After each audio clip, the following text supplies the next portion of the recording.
Hey everyone, welcome back. Is a Fomo app showing a network error or connection error even though your Wi-Fi is clearly working for everything else? Here's the fix. First, go to your settings app and toggle airplane mode on for about 15 seconds, then turn it back off. This fully resets your network connection and clears the stale system that Fomo servers can reject even when your internet looks fine. After reconnecting, force close Fomo from your recent apps and then reopen it fresh if the error continues. Go to your settings, then go to Wi-Fi and tap the little letter I next to your Wi-Fi's name. Tap on it and then tap forgot password. Confirm and then reconnect by tapping the network again and entering your password, which clears a broken connection profile.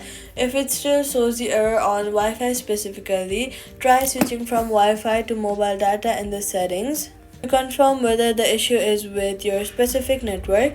Also check settings, general, VPN and device management.